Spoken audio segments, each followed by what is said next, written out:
말씀 우리 한 목소리로 같이 읽을까요? 시작.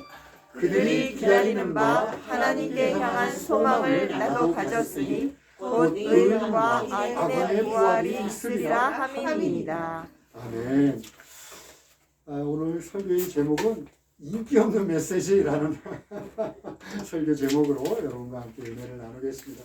지난주 우리가 살펴본 대로 이제 바울이 총독이 있는 가이사랴로 호송을 가네요. 그래서 거기서 이제 헤롯 궁에서 5일간 구류 상태에 있다가 이제 예루살렘에서 대제사장 아나니아가 이제 장로들과 변호사들을 데리고 와서 정식으로 고발을 합니다. 그래갖고 이제 총독 앞으로 불려 나와서 자신의 상황을 변호하는 그 과정에서 한 말이 오늘 이 짧은 한 절이에요. 그들이 기다리는 바 하나님께 향한 소망을 나도 가졌다. 곧 의인과 악인의 부활이 있으리라 함이니이다. 이 짧은 한 구절이 사실은 굉장히 기독교에서 중요한 진리를 담고 있습니다. 그런데 진리를 담고 있지만 이 세상 사람들은 별로 좋아하는 메시지가 아니에요. 특히 그 당시 벨릭스 총독이나 또 유대인들이나 그 사람들만이 아니라 지금 이 시대를 살고 있는 사람들은 더 이 안에 담겨 있는 메시지를 싫어합니다. 그뿐만이 아니라 예수 믿은 사람들, 크리스찬이 된 사람들도 그냥 간과하고 지나가는 메시지, 아니면 일부러 무시하는지도 모르겠고, 아니면 오해하고 있는 중요한 진리가 이 안에 담겨 있어요. 그래서 우리 이거를 오늘 두 가지로 나누어서 한번 생각해 보고자 합니다. 먼저 성경은 인간의 상태를 의인과 악인 이렇게 둘로 구별한다는 거예요. 이 구분법을 사람들은 좋아하지 않아요. 이제 여태까지 사람들의 생각은 뭐냐면, 야, 너한테가 진리가 있으면 나한테도 진리가 있어. 네 종교만 구원해 받아? 야, 우리 종교도 구원받아. 아니면 너도 옳고 나도 옳아. 이런 생각들을 발전시켜 왔어요. 그러니까 야, 세상은 의인과 악인뿐이야 라고 명확하게 구별하고 있는 이 성경의 진리에 대해서 인상을 씁니다. 그리고선 사람들은 평등하다는 것에 기초해서 봐봐, 세상 사람들을 봐봐, 아무리 착한 사람 성인이라도 악한 구석이 있잖아. 또 아무리 악인이라도 선한 구석이 있잖아 하면서 자신들의 의견, 주장을 뒷받침하려고 합니다. 그러나 성경은 타협의 여지가 없이 이 세상은 악인 아니면 의인이다라고 분명하게 얘기합니다. 저는 오늘 설교를 이 세상 사람들을 향해서 하고 싶은 생각은 없습니다. 물론 나중에 기회가 돼서 이 세상 분들이나 아니면 또 교회 내에서도 그런 의문을 갖고 있는 사람들과 함께 그분들이 좋아하는 합리적이고 철학적인 이야기들, 아니면 또 성경의 특히 제가 원하는 것은 성경이 왜 진리인가에 대해서 나누고 싶은 생각도 있지만, 저는 오늘 다시 한번 반복해서 기독교의 기본 중의 기본을 다시 한번 여러분과 나누고 싶습니다. 이제 들어보시면 알겠지만 또 저 얘기네. 그런데 제가 이 기독교의 기본 중의 기본을 반복해서 얘기하는 이유는, 저는 이 일본 변방의 아주 작은 교회 목사입니다. 하지만 하나님의 말씀을 전하는 사람입니다. 하나님의 말씀을 전한 자는 무거운 책임감을 갖고 있어요. 왜냐하면 하나님 앞에 섰을 때 하나님이 물어보실 것이기 때문에 그렇습니다. 너 왜 나의 뜻대로, 내가 원하는 나의 생각대로 전하지 않았냐?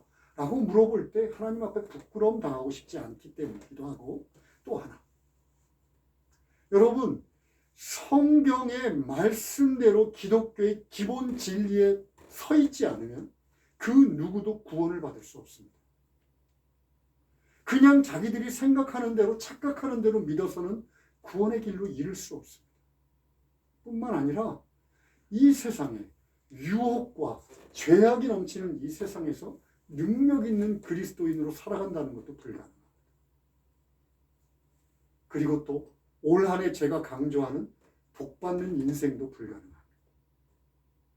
그렇기 때문에 저는 오늘 여러분들과 이 얘기들, 이 기독교의 진리를 나누고 싶습니다. 앞서도 얘기했지만 왜냐하면 크리스찬들이 여기에 대해서 간과하고 무시하고 착각하고 있기 때문에 그래요. 누구나가 다 맞지 않아? 이렇게 악인과 의인 사이에 그레이 존이 있지 않아? 라고 하는 것을 마치 진리처럼 받아들이고 있어요. 성경에서 말하는 의인과 악인의 구별법은요, 이 세상 사람들이 의인과 악을 의롭다 악하다라고 하는 판단하는 기준을 가치 기준으로 삼지 않습니다. 모든 것을 가치 기준으로 삼냐면 오직 하나예요. 여러분도 다 아시겠지만 예수를 믿느냐 믿지 않느냐. 예수를 믿으면 하나님의 아들이고 의인이며 예수를 믿지 않는다면 악인입니다. 그러니까 따라서 이 세상의 대단한 도덕군자들, 아니면 정의를 위해서 투쟁하다가 죽은 사람들, 우리들이 잘 얘기하는 이순신 장군들, 대단한 업적을 쌓은 정치가들, 이런 분들을 의인이라 칭하지 않습니다. 아니면 법 없이도 살 수 있는 사람들, 이 사람들을 또한 의인이라 칭하지 않습니다. 오직 하나, 예수를 믿느냐 예수를 믿지 않느냐, 이 기준밖에는 없어요. 왜냐하면 예수를 믿는 데, 우리가 아까도 좀 전에도 얘기했지만 예수를 믿는 데는 우리들의 공로, 우리들의 힘, 우리들의 자격, 우리들의 노력이 전혀 개입되지 않아요. 오직 하나님의 은혜만이 개입되어 있습니다. 그러니까 이 얘기는 달리 얘기하면 의인이 되는 데는 사람들의 기준이 아니라 하나님의 기준이 거기에 들어가 있다는 거예요. 그리고 또 그것이 성경에서 분명하게 증거되기 위해서는 인간은 날 때부터 악하다. 그리고 자신의 노력으로 스스로 의인이 될 수 없다는 것을 근거로 합니다. 그러니까 이 세상이 의롭다 하는 조건들, 그것과 성경에서 말하는 의인이라고 하는 조건은 완전히 달라요. 그런데 여기서 우리 크리스찬들이 착각하고 있는 것이 있어요. 하나님이 당신의 아들을 희생시켜서 우리를 의인으로 삼으셨다. 그렇다면 의인이 되고 크리스찬이 된다는 것은 어떤 것을 하면 되고 어떤 것을 하지 않는 상태? 예를 들어 술, 담배 많이 안 하고 그 다음에 어떤 것은 예배는 드리고 헌금하고 이런 상태가 크리스찬 의인이다? 심각한 오해입니다. 하나님의 은혜로 의인이 됐다고 하는 것은 내 인생에 혁명이 일어났다는 소리예요. 나의 본질, 인간의 본질이 완전히 바뀌어진 일입니다. 다시 한번 얘기하지만 예수 믿고 내가 크리스찬이 됐어. 그 얘기는 의인이 됐다는 얘기고, 의인이 됐다는 얘기는 내가 좀 더 선하게 살고, 내가 좀 더 종교적인 인생이 되고, 내가 좀 더 점잖아지고, 내가 좀 더 사람들한테 희생적이고, 내가 좀 더 남들을 이해하게 됐다? 이런 가벼운 얘기가 아닙니다.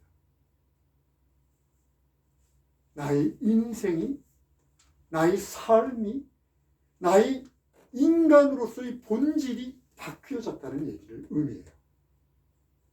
자, 그러면 어떻게 알 수 있습니까? 내 본질이 완전히 뒤집어졌다. 내 본질이 완전히 바뀌었다. 이것을 어떻게 알 수 있습니까? 어차피 우리들이 착하게 살고 정의롭게 살고 도덕적으로 사는 것으로 인해 드러나는 거 아닙니까? 라고 질문하시는 분들이 있을 수 있을 것 같아요. 맞습니다. 저는 그것을 무시하는 게 아니에요. 하나님을 믿으면, 그래서 예수 그리스도를 통해서 하나님의 자녀가 되면 하나님의 형상으로 우리가 회복됩니다. 그러면 자연스럽게 하나님의 형상에 맞는, 구별된 하나님의 자녀들에 맞는 열매들을 맺게 돼 있어요. 선하고 정의롭고 그리고 섬기고 온유한 그런 열매들을 맺게 돼 있습니다. 그런데 여러분 생각해 보세요. 예수 안 믿으면 착한 사람 없고 도덕적인 사람 없나요? 아니, 오히려 예수 믿는 사람들보다 훨씬 더 도덕적이고 훨씬 더 정의롭고 훨씬 더 종교적으로 살아가는 사람들이 있는 게 이 세상의 현실이에요. 그러니까 이런 것이 내 본질이 바뀌었다고 하는 기준이 되지 못합니다. 성경은 그런 것들은 2차적인 거야. 그냥 예수를 믿고 의인이 되면 자연스럽게 나타나는 부차적인 것이야 라고 얘기하지, 그것이 증거야 라고 얘기하지 않습니다. 자, 그렇다면 내 본질이 완전히 바뀌었다고 하는 것은 도대체 무엇을 의미할까요? 이것도 또 저 얘기라고 할 거예요. 회개에 있습니다. 회개. 그런데 회개 그러면 이것도 또 사람들이 오해해요. 물론 회개에는 내가 여태까지 살면서 지은 죄들, 법을 어겼다든가, 아니면 남을 미워했다든가, 아니면 남들에게 해코지를 했다든가, 뒷담화를 깠다든가, 이런 실제적인 악한 행동도 회개해야 합니다. 그것도 회개의 대상입니다. 그러나 무엇보다도 회개한다, 성경에서 회개한다라고 하는 것은 하나님 없이 살았던 삶, 하나님 없이 잘 살 거라고 생각했던 인생, 지금도 하나님 없이 사는 삶, 그것을 회개하는 거예요.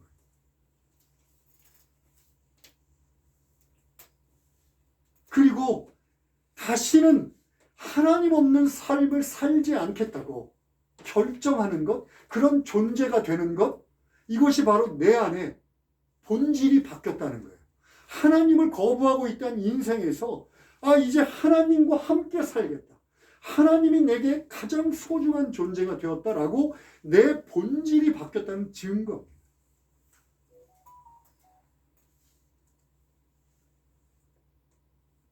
성경은 이렇게 하나님께 돌아오는 것, 완전히 하나님을 등지고 있던 인생에서 방향을 바꿔서 하나님께 돌아오는 것을 회개라고 그래요.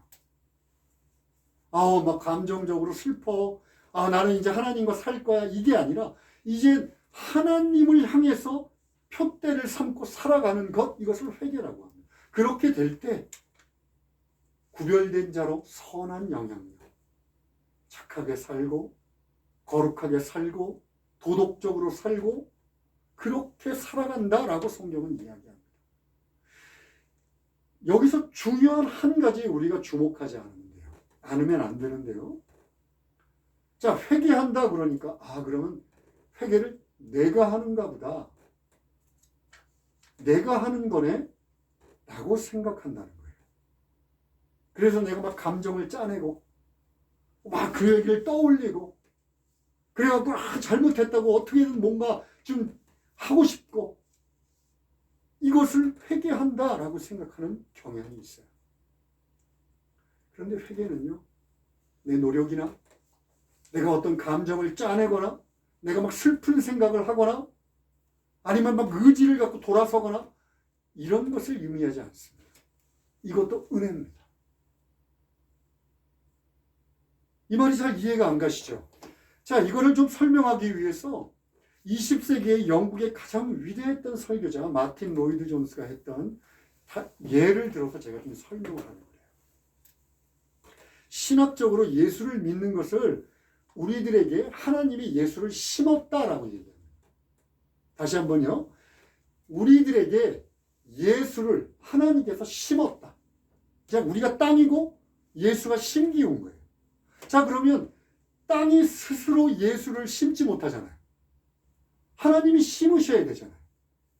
그런데 심기 위해서는 먼저 곡괭이로 땅을 파야, 흙을 조각조각 내야 합니다. 기경해야 합니다. 그리고 파내고 그 안을 깊은 웅덩이로 만들어야 합니다. 이 과정을 회개라고 해요. 그러니까 내가 땅이 스스로 자기를 파내는 것이 아니라 하나님이 내 안에 들어오셔서 나를 변화시키는 스타트의 과정, 이것을 회개라고 합니다. 그래서 내가 의인이 됐다는 걸 확신할 수 있는 거예요. 좀 더 설명을 할게요. 내가 여태까지 하나님 없이 살았어. 잘 살았어. 그리고 이 세상이 전부인 것처럼 살았어. 아니면 종교 생활하면서 교회를 왔다 갔다 했지만 하나님은 그게 크게 문제가 되지 않아. 그저 내가 중요해.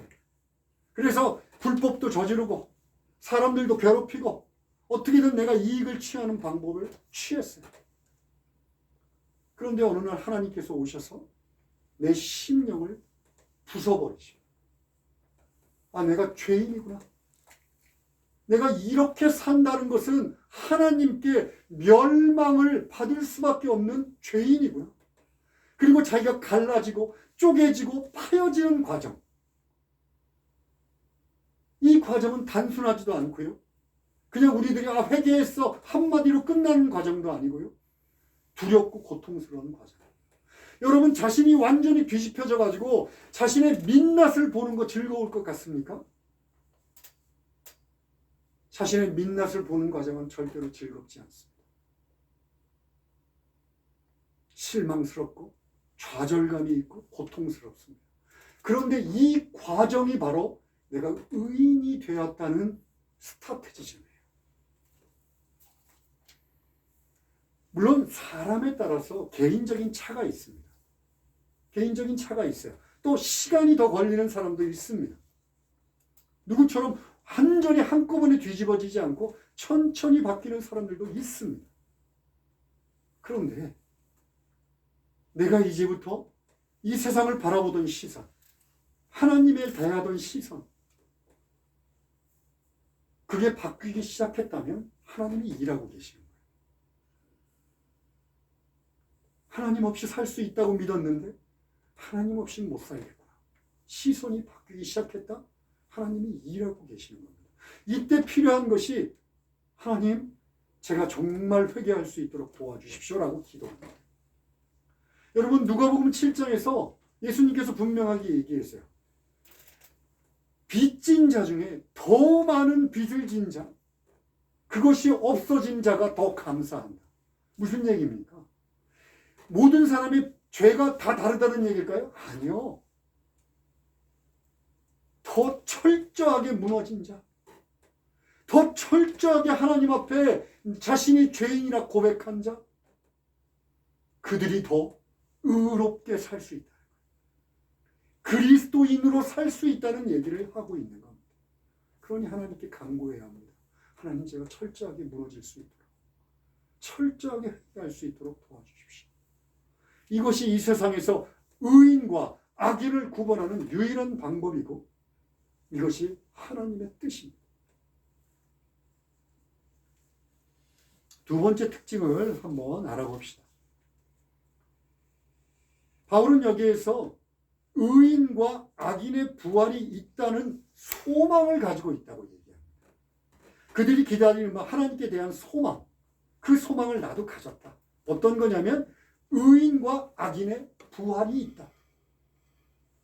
여기서 소망은요, 그냥 일어나도 그만, 안 일어나도 그만, 이런 것을 말하지 않습니다. 여기서 소망이라고 하는 이 단어는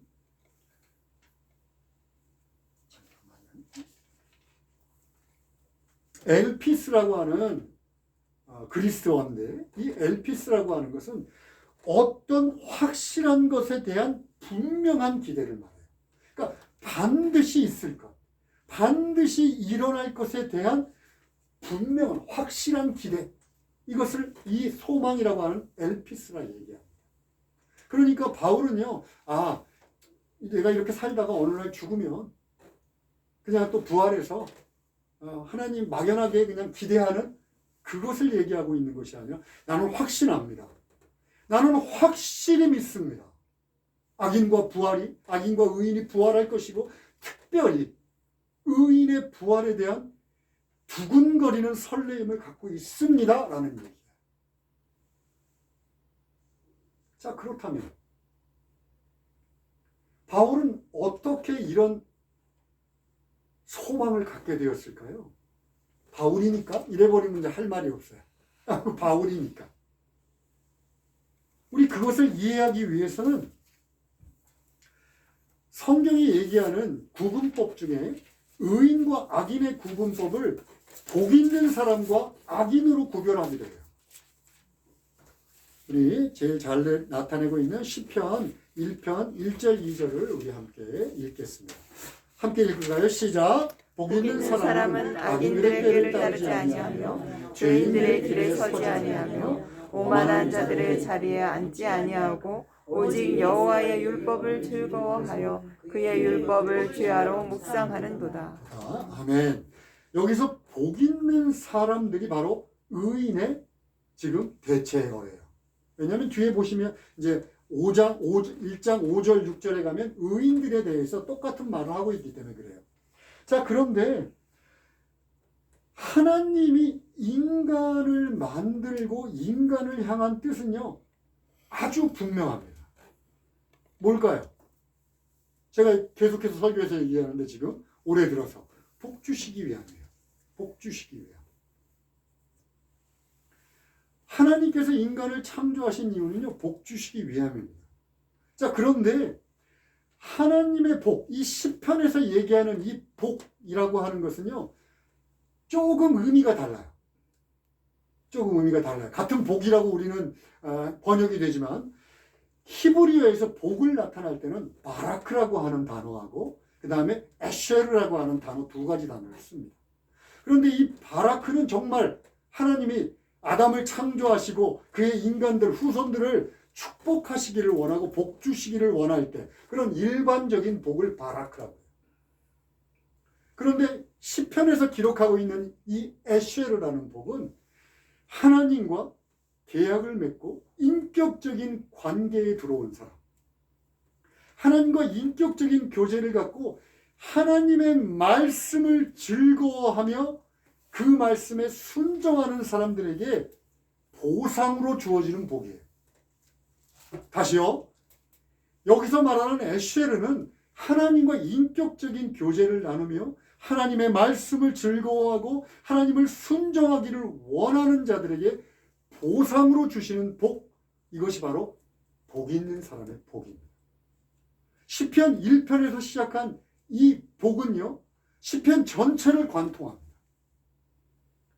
즉 하나님의 자녀가 된 자, 하나님의 백성이 된 자, 하나님을 피난처로 삼은 자, 하나님께 돌아온 자, 이들에게 내가 보상으로 복주겠다라는 것이 시편 1편부터 150편까지 일관된 하나님의 뜻입니다. 그런데 이 복 있는 사람들은 보세요. 악인들의 꾀를 따르지 않는다고 합니다. 여기서 꾀라고 되어 있는 번역되어 있는 이 단어는요. 사실 꾀라기보다는 카운슬이에요. 카운슬. 왜 상담하러 가면 카운슬을 받는다고 그러죠? 상담받는 거. 그러니까 악인들의 상담 또는 어드바이스, 조언을 받지 않는다는 거예요. 복 있는 사람들은 악인들의 상담이나 조언을 받지 않는다. 이 세상의 방법, 이 세상의 철학, 이 세상의 사상으로 무장된 사람들이 야야야야 라고 얘기하는 것을 듣지 않는다는 거예요. 그런데 만약 이 악인들의 조언, 악인들에게 상담을 받았다 그러면 어떻게 되냐면 혹해요. 그들이 말하는 게 진짜인 것 같아. 그래서 그래? 하고 나도 한번 그렇게 해볼까 하고 마음에 받아들이고 그들의 상담을 듣는 순간 나도 모르는 사이에 어느샌가 죄인들의 길에 서 있습니다. 죄인들의 길에 서 있다는 것은 어딘가로 죄인들과 함께 가고 있다는 것을 뜻해요. 그 끝에 있는 것이 바로 이 오만한 자리에 앉는 거예요. 여러분, 이 오만한 자의 자리는 성공해서 이 세상 사람들이 하는 말을 다 들어와서 대단히 높은 지위에 올라서 성공해갖고 거만하게 났다 이런 뜻이 아닙니다. 위치나 실패나 이런 거하고 상관없이 이 세상을 조롱하고 이 세상을 조소하고 하나님이 만든 세상을 조롱하는 자리에 앉았다라는 얘기예요. 그리고 이것은 5절, 6절을 보면 멸망으로 이르는 길이다 라고 또한 이야기합니다.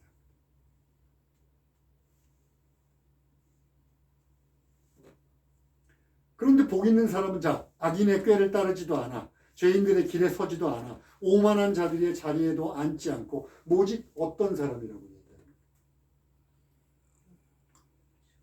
여호와의 율법을 즐거워하니 또 그 율법을 주야로 묵상하는 자.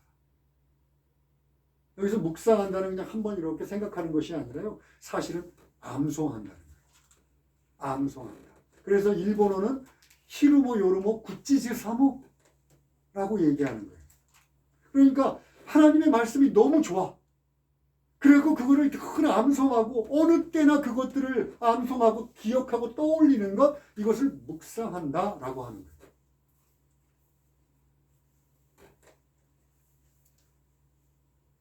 이 얘기를 한번 바꿔볼까요? 복 있는 사람은 여호와의 율법을 즐거워하여 그의 율법을 주야로 묵상한다. 이걸 뒤집어 보겠습니다. 여호와의 율법을 즐거워하여 그의 율법을 주야로 묵상하는 자는 하나님이 주시는 에쉐르의 복을 받는다, 못 받는다?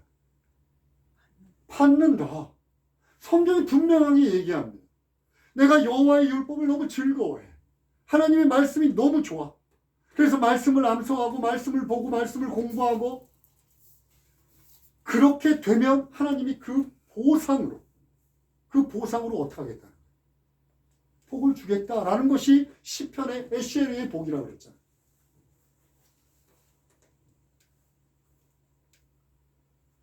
이렇게 이 세상을 살면서 하나님의 말씀을 즐거워하고 하나님의 말씀을 암송하고 하나님의 말씀을 순종하기를 기뻐하는 자들이 하나님께 복을 받고 살아갑니다. 그 복을 받고 살아가는 이 땅의 삶이 바로 아까 얘기했던 사도 바울이 의인과 악인이 부활할 것을 내가 확실히 소망합니다라고 확신할 수 있는 이유가 되는 거예요. 하나님 말씀도 안 보고 그냥 아무런 관계도 없고 그저 교회만 왔다 갔다 하고 자기가 생각하는 신앙생활을 하고 있는 한 내가 부활 글쎄 죽어봐야 알지. 나는 잘 천국 가는 게 안 믿겨져요. 왜냐하면 의인의 부활, 악인의 부활은 죽어서 어디선가 이루어지는 것이 아니라 바로 이 땅에서 이루어지는 것이기 때문에 그렇습니다. 이 말을 잘 설명하고 있는 그 다음 것이 있어요. 같은 시편인데요. 5절, 6절입니다. 우리 함께 읽읍시다. 시작. 그러므로 악인들은 심판을 견디지 못하며 죄인들이 의인들의 모임에 들지 못하리로다. 무릇 의인들의 길은 여호와께서 인정하시나 악인들의 길은 망하리로다. 여기서 그러므로라고 해서 앞에 연결되는 것들이랑 쭉 연결돼서 얘기합니다. 복 있는 자는 어떠한 사람들이야?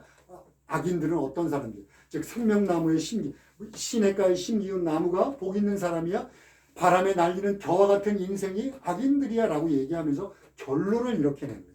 악인들은 심판을 견디지 못해. 죄인들은 의인들의 모임에 들지 못해. 가만히 보면요. 여기는 어느 한때 그리고 어느 한 장소에서 일어날 일을 얘기하고 있습니다.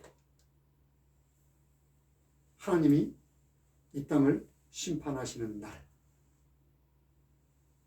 요한계시록에 나오는 대로 새 예루살렘에서 일어날 일. 즉, 복 있는 사람들, 의인들이 그곳에서 모여 하나님과 예배하는 그때 악인들은 심판받고 들어오지 못하고 결론은 망할 거라는 거예요. 결론은 뭐예요? 의인들과 악인들의 부활이 이루어진다는데 그 나뉘어지는 갈림길이 어디냐면 이 땅입니다.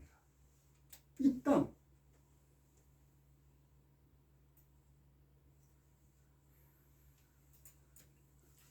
말씀을 정리하겠습니다. 여러분, 하나님께서 여러분들을 의인으로 부르셨어요. 아까도 우리 여러 사람 얘기했지만 하나님이 부르셔서 의인 삼지 않으면 불가능한 일입니다. 시간이 걸리고 여러 가지 사람들의 차가 있을지 모르지만 하나님이 부르셨기 때문에 의인이 되었습니다. 그리고 의인으로 부르는 이유는 복을 주시기 위함이에요. 물론 이 복을요, 아까 얘기했던 것처럼 악인들의 꾀나 죄인들의 길에 서는 거나 오만한 자리에 앉는 거랑 비교하면 안 됩니다. 이 세상은 복을 어떻게 얘기합니까? 이 세상에서 얻게 되는 부귀영화, 이 세상에 하나님 없이 쌓아 올린 사상들, 철학들, 오만하게 앉아있는 그 오만한 바벨탑, 이런 것들을 복이라 얘기하고 우리에게 이것이 전부야라고 상담하고 조언할 거예요. 그런데 복 있는 사람들은 그런 거에 따르지 않는다고 합니다. 그런 것들은 쳐다보지도 않는다고 합니다. 왜냐하면 그런 것들은 결국 그 악인의 꾀를 따르는 것들은 죄인의 길에 선 것이고, 죄인의 길에 서는 것은 오만한 자리에 앉아 결국 멸망하고 말 것이고, 시편 1편에서 얘기하는 바람에 부는, 바람에 날리는 겨와 같이 허무한 인생이다 라고 얘기하고 있기 때문에 그래요. 그러니까 하나님이 주시는 복은 우리들이 생각하고 있는 복과 완전히 다른 차원을 뛰어넘는 복입니다. 그런데 우리가 누리지 못해요. 그러니까 하나님의 복과 이 세상의 악인들의 꾀, 이거를 비교하지를 못하는 거예요. 한 번도 하나님의 복을 제대로 누려본 적이 없으니까. 그러니까 이 세상 사람들이 카운슬하는 그것이 전부인 것처럼 살아갑니다. 의인으로 불렸는데 하나님이 나를 의인 삼아 주셨는데,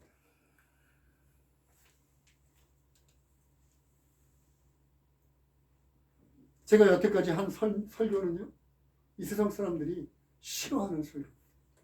인기가 없어요. 너만 잘났다.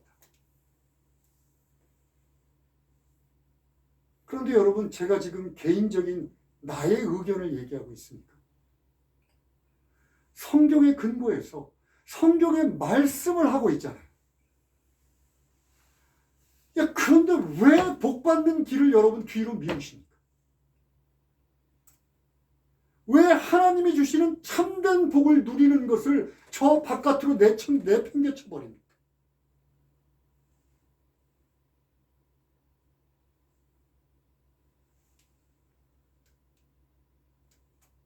하나님이 만약에 여러분들에게 파란 쪽을 잘라내라, 아니면 너 가진 재산 다 바쳐라,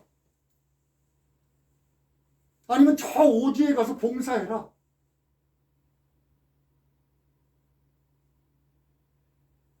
그렇게 요구해도 복받는 길이라고 생각하면 하실 분들이 있을지 모르겠어요. 그런데 의인으로 불러서 구별해서 부활의 때까지 내가 너에게 복을 부어주겠다고 하나님이 약속하시는데, 그것도 간단하게 여호와의 말씀을 즐거워하고 그 말씀을 묵상하고 그 말씀을 즐거워서 연구하고 공부하고 암송하는 것만으로 내가 너에게 복을 주겠다고 약속하시는데 왜 안 합니까?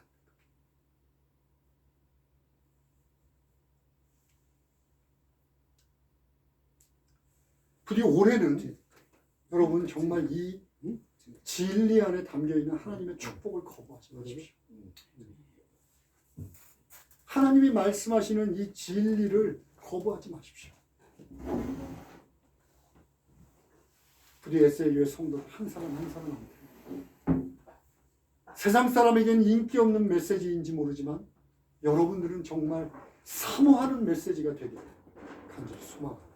아멘. 기도하시겠습니다.